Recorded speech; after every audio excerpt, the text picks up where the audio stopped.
जय जितवाहन बाबा। तो बहने आप सब कैसे हैं? और मैं भगवान से प्रार्थना करती हूँ कि आप जहाँ भी होंगे सब अच्छे होंगे। तो आप कमेंट बॉक्स में लिखकर ज़रूर बताइएगा कि जो आप कैसे हैं, आप सब कैसे हैं। तो मैं आज जितिया व्रत की कथा सुनाने जा रही हूँ। तो सबसे पहले कथा से पहले हमें यह जानना चाहिए कि जितिया व्रत कब है 2023 में, और जितिया व्रत जो है माताएं क्यों करती है। तो जितिया व्रत जो है सबसे पहले 2023 में दिन गुरुवार यानी बृहस्पतिवार, गुरुवार समझिए दीदी या ना समझिए, बृहस्पतिवार तो जरूर समझेंगे। बृहस्पतिवार 5 अक्टूबर को नहाई खाई है। जिसको नहाई उस दिन शुद्ध भोजन बनाते हैं, बिना लहसुन का, बिना प्याज का। कोई भी तामसी भोजन रसोई घर में नहीं ले जाते हैं। ऐसे तो बहुत दीदी कहते हैं कि हम लोग मांस मजीरा भी खाते हैं, लेकिन हम लोग जो हैं पूरा रसोई घर में हम लोग तामसी भोजन उस दिन नहीं बनाते हैं, शुद्ध भोजन करते हैं। यानी मसूर का दाल भी उस दिन नहीं बनाते हैं, अरहर का दाल भी नहीं बनाते हैं, चने का दाल बनाते हैं। क्योंकि कोई भी व्रत होती है भगवान के ध्यान में सभी लोग करते हैं, तो शुद्ध भोजन होना चाहिए। तो उस दिन बड़े नियम अनुसार हम लोग भोजन बनाते हैं। तो ये पहला हो गया नहाई खाए। 5 अक्टूबर 2023 में दिन गुरुवार को नहाई खाए, और 6 अक्टूबर 2023 6 अक्टूबर दिन शुक्रवार यानी अष्टमी, सप्तमी के कृष्णा पक्ष सप्तमी के नहाई खाए, और अष्टमी के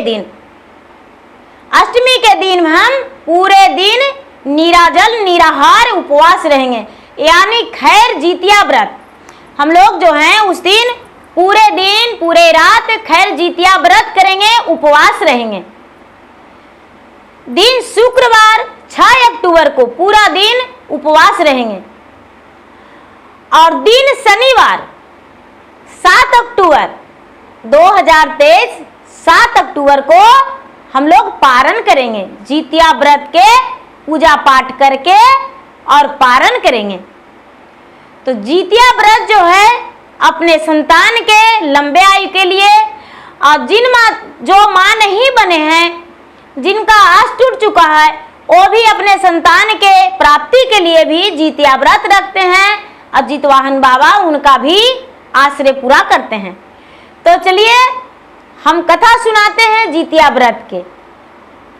बहुत समय पहले की बात है बहन जी कि एक राजा थे, और उनका पत्नी माल्यावती नाम की थी। उनका पत्नी माल्यावती थी, वो एक नागिन थी, और उनका 101 पुत्र जन्म लिया था। लेकिन सारा पुत्र को गरुड़ महाराज आते थे और खा जाया करते थे। पर्वत पे गरुड़ महाराज आते थे और एक एक करके खा जाया करते थे। जितना नागरानी नागिन थी, सबको संतान को एक एक दिन आहार बनाकर भोजन कर जाया करते थे गरुड़ महाराज। कहाँ? जंगल में। तो एक दिन का बात है कि वो नागरानी जो थी एक बूढ़ी अवस्था बनके, बूढ़ी महिला बनके, और सिसक के रो रहे थे। उनका आंसू जो था, आंसू से पूरा आंचल भींग चुका था, और उन्हें यही याद था कि मेरा 100 पुत्रों को तो ये गरुड़ महाराज खा गए हैं, लेकिन एक ही पुत्र है। अब मेरा कोई आस भी नहीं कि और भी पुत्र होगा। अब मैं क्या करूं? मेरे पास कोई उपाय नहीं है। जब मेरा संतान ही नहीं रहेगा तो हम जीवित रह के क्या करेंगे। हे भगवान, आज कोई चमत्कार हो जाता तो बहुत अच्छा था। हे भगवान, इस चमत्कारी के तो आप ही बना सकते हैं। ओ बेचारी नागरानी भगवान को ध्यान लगाकर और सिसक सिसक रो रही थी। जब रो रही थी तो जितवाहन भगवान, जितवाहन महाराज, जिनको हम जीवतिया के नाम से जानते हैं, वो वहां पहुंचे। उन मां से पूछे कि आप क्यों चिंतित हैं और क्यों रो रहे हैं, हमें बताइए विस्तार रूप से। और नागरानी कहती है कि क्या कहूं, मुझे तो आज कोई समझ में नहीं आ रहा है, क्या बताऊं क्या नहीं बताऊं। जितवाहन भगवान कहते हैं कि हे मां, मैं आपके सामने हाथ जोड़ता हूं, विनती करता हूं, क्या बात है मुझे अच्छे से समझा दीजिए जिसमें मैं आपके मन की बात जान सकूं। नागरानी कहती है कि आज के दिन मेरा पुत्र को गरुड़ महाराज आएंगे और खा जाएंगे। मेरा 100 पुत्रों का तो खा गए हैं। यहाँ वनवासी हम लोग जितने प्राणी हैं, एक एक पुत्र करके, और गरुड़ महाराज सबको प्रतिदिन आते हैं और भोजन करके और चले जाते हैं। यदि उनके पास ना पहुंचाने पर उन घर के पूरे प्राणियों को खा जाते हैं। इसीलिए हम लोग अपने बच्चे को उनके स्थान पे पहुंचा देते हैं और पहुंचाकर और चले आते हैं। ऐसा बात सुनकर जितवाहन भगवान कहते हैं कि हे मां, इस बात के बारे में आप चिंता ना करें, आप जो हैं मुझ पे छोड़ दें। इसके लिए हम समझ लेंगे क्या मुझे करना है। आप अपने जब संतान को रखते हैं गरुड़ महाराज के भोजन के लिए तो कैसे रखते हैं। बेचारी बूढ़ी मां कहती है नागरानी कि क्या बताऊं, लाल कपड़े में लिपट देते हैं और अपने बच्चे को उस जगह पे रख देते हैं जहां गरुड़ महाराज आते हैं, और मेरे बच्चे को नोच नोच कर खाकर चले जाते हैं। जितवाहन भगवान कहते हैं कि तो ठीक है। जितवाहन भगवान क्या किए कि अपने शरीर में लाल कपड़ा लिपट लिए और लिपट के जहां पे गरुड़ महाराज आते थे उसी जगह पे जितवाहन भगवान जाकर प्रेम से बैठ गए और बैठकर वहां उघड़ गए, लेट गए, यानी सो गए। जब गरुड़ महाराज आए तो जितवाहन भगवान को नोच नोच कर खाने लगे। जब एक हाथ खाएं तो जितवाहन भगवान दूसरी हाथ दे दिए। गरुड़ महाराज सोचते हैं कि आखिर क्या कारण है। प्रतिदिन जिस जीव को हम खाते थे वो चीखता था, चिल्लाता था, क्या इसे दर्द नहीं होता है। जब एक हाथ खाए तो दूसरी हाथ फैला दिया और दूसरा हाथ भी खा गए हैं तो पांव मेरे मुख के सामने दे दिया, क्या इसको दर्द नहीं होता है। खाते खाते उनका शरीर का मांस घट नहीं रहा था। गरुड़ महाराज कहते हैं कि आप कौन हैं, मुझे बताइए। जितवाहन भगवान कहते हैं कि हे गरुड़ राज, मुझसे यही विनती है कि आप पूरे पेट भरकर मांस खा जाएं। मुझसे पूछने का कोशिश ना करें कि मैं कौन हूं। एक बात सुनकर गरुड़ महाराज अपने चोंच मारना बंद कर दिए, भोजन करना बंद कर दिए और कहने लगे कि आप कौन हैं, मैं जानना चाहता हूं। मैं प्रतिदिन इस जगह पे भोजन करने के लिए आया करता था और भोजन करते समय जिसका भोजन करता था वो चीखता था, चिल्लाता था, और आप तो थोड़ी सी सिसक भी नहीं रहे हैं।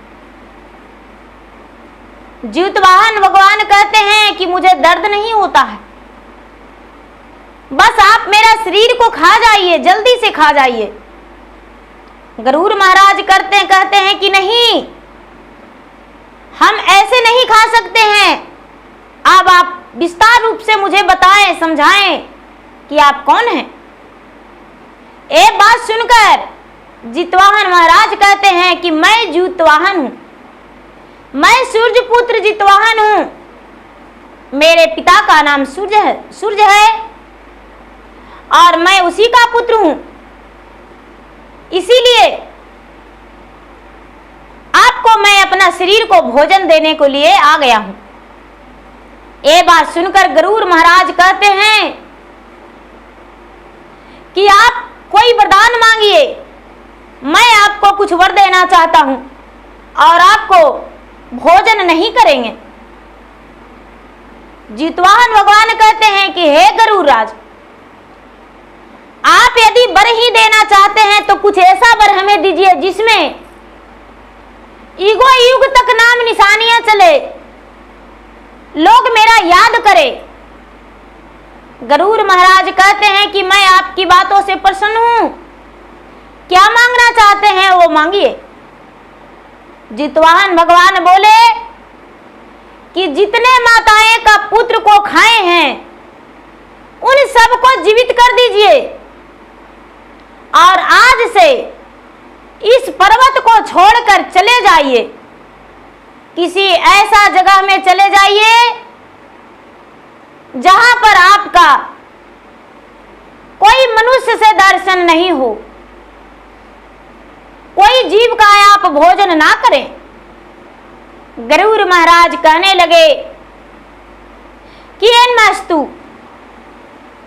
हम वैसा ही करेंगे, आप जैसा ही कहेंगे वैसा हम करने को लिए तैयार हैं। ठीक है, इस वन को हम छोड़कर चले जाएंगे।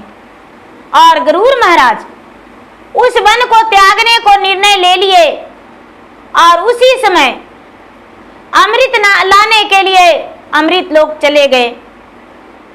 वहां जाकर अमृत लेकर आए और जितना खाए पिए थे सबका हड्डियां था, सब हड्डियों पे छिड़काव कर दिए अमृत। जितना माताएं का पुत्र का भोजन किए थे गरुड़ महाराज, सब पुत्र जीवित हो गए। नाग पोलियो जो थे सब कलबलाने लगे और सब अपने मां को खोजने लगे। नाग पोलियो सब अपने मां को खोजने लगे।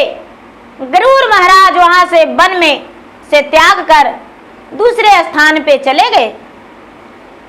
सवेरा होते ही सब अपने नाग पोलियो जो थे अपने घर गए। सारी मां चकित होने लगे कि अरे मेरा संतान वापस आ गया। जितवाहन भगवान जो थे उस बूढ़ी मां के पास गए और कहने लगे कि मां अब आपका संतान का कोई खतरा नहीं, आप प्रेम पूर्वक इस वन में रह सकते हैं, किसी का संतान का गरुड़ राज नहीं खाएंगे। मैं उनसे विनती और आग्रह किया, वो दूसरे वन में चले गए। आप किसी को चिंता करने का कोई जरूरत नहीं, हर मां बेफिक्रे रह सकते हैं। ये बात सुनकर नागरानी जो थी अपने पति के पास ले गए और ले जाकर कहते हैं कि हे नागराज, ये जो जितवाहन भगवान है, जितवाहन है, ये मेरे संतान को बचाए हैं, मरे हुए संतान को जीवित किए हैं, इन्हें कुछ ऐसा आशीर्वाद दे दीजिए जिसमें युग युग तक इनका नाम चले। कहते हैं कि ठीक है, इनका नाम से आज अष्टमी के दिन, आज कृष्ण पक्ष अष्टमी है, आश्विन मास कृष्ण पक्ष अष्टमी है, और आज के दिन हर माताएं उपवास रहेगी और अपने संतान के लिए, संतान के लंबे आयु के लिए, दीर्घ आयु के लिए उपवास रह के खैर जितिया करेंगे और जित वाहन भगवान का पूजा होगा। सप्तमी के दिन, कृष्ण पक्ष सप्तमी के दिन, आश्विन मास कृष्ण पक्ष सप्तमी के दिन स्नान करके खाएंगे, शुद्ध शुद्ध भोजन करेंगे। अष्टमी के दिन हर माँ पूरे दिन उपवास रहेंगे, और नवमी के दिन जब नवमी नक्षत्र पड़ेगा तभी माँ भोजन करेगी, यानी पारण करेगी। उसका पुत्र दीर्घायु होगा, कोई प्रकार का कोई दुख नहीं होगा, कोई दिक्कत नहीं होगा, और इनका पूरे संसार में जीवित वाहन भगवान के नाम से जाने जाएंगे और इनका पूजा घर घर में होगा। हर माताएं इनका पूजा करेगी। ऐसा बात नागराज बोले और उन्हें आशीर्वाद दिए। वहां से जितवाहन भगवान चल दिए और वहां का लोग सब सुखी पूर्वक रहने लगे। तो प्रेम से बोलिए जितवाहन भगवान की जय।